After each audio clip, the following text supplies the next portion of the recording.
Want to introduce something, Mr. Williams? Just make the point that animal control has got a large variety of work, and as part of this includes wandering stock. Oh, I understand that. We understand that, yep. And that's why we've tried to alleviate costs in the last triennium by building the dog pound and helping out with the SPCA. So we had, because there's more than just dogs on the planet, but there you go. This is the issue in front of us at the moment. So, any further? If there's not, Rick, can I just, well, it's just a process thing. I hope we're right. Because you say in one column there, it was proposals from the draft annual plan, and these were submissions to the draft annual plan. Is that correct? So are we dealing with these submissions separate to the annual plan submission? Or? Good point, Councillor. Yes, we are, and that's why we've got the submission summarised starting on page 15/4. The reason for that is that under the Dog Control Act, we have to have the notices all printed and sent out to be paid on the 1st of July, which means that from a timing perspective, we can't wait for the LTP to then get those notices out with the required payment date of, I think it's 2 weeks for people to be able to pay.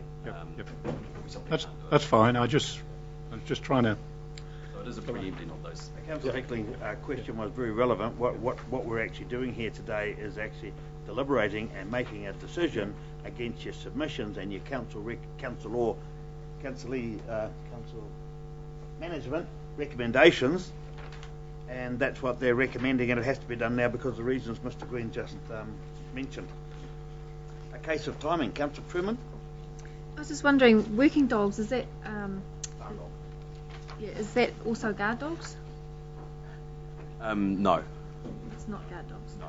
It's it wouldn't really matter though, because it'd still be fit in one of those three categories. And that's why we've tried to simplify it, and that we've had a whole lot of problems in the past with people with a fluffy Dijon Pouve or whatever they're called saying this is a Foxy is a classic, saying this is a working dog because it's pest control on the farm, and to try and say yes it is or no it's not, as the Mayor says, you've a couple of months. So by cutting that all into one category, it means it doesn't matter if it's a working dog, a hunting dog, or a special owner dog. If it's a good dog, it pays the lesser rate.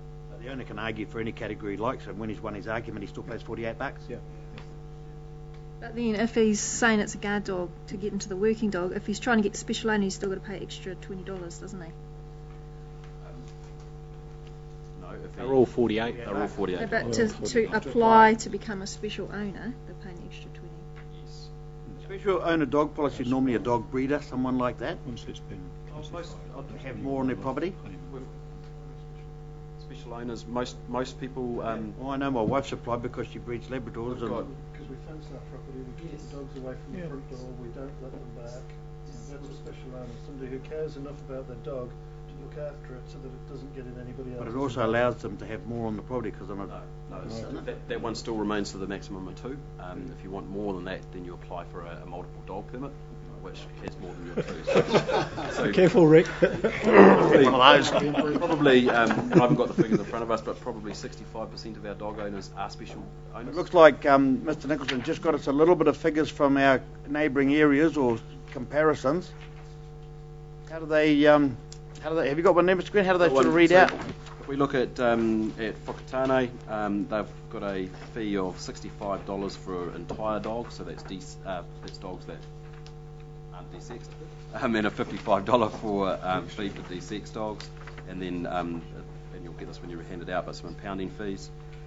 Rotorua does a split between urban dogs and rural dogs, and they also have a special owner dog, and that's $65 for urban dogs and $40 for special owners and rural dogs, and that's on the basis, I guess, that they spend less time dealing with rural dogs than what they do urban dogs, because they're further away, so not annoying people.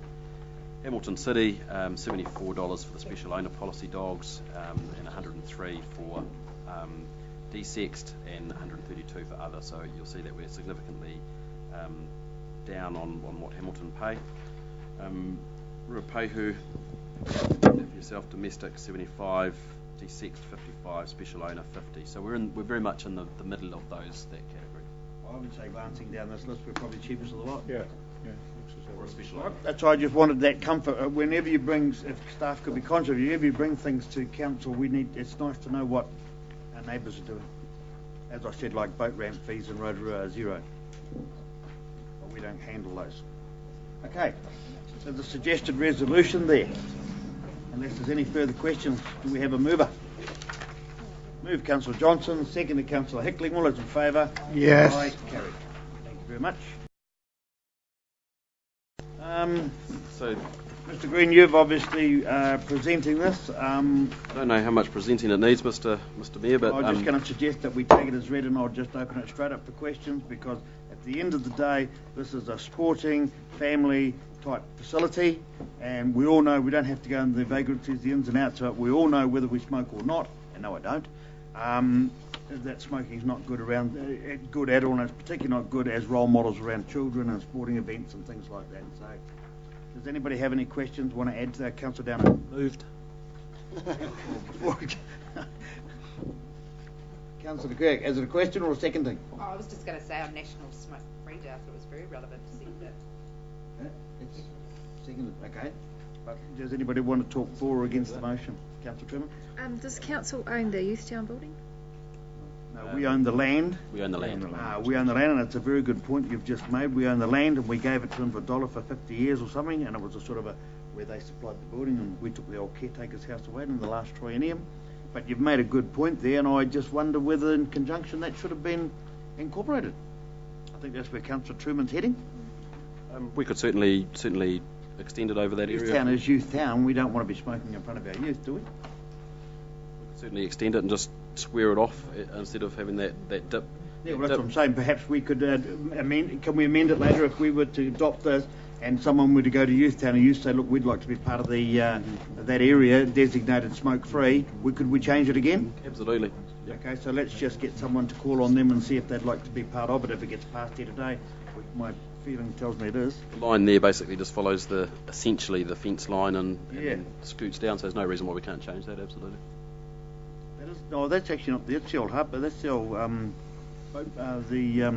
the house before we took it away. So it's an old picture, but I think Councillor Truman sort of wants that incorporated or look at it.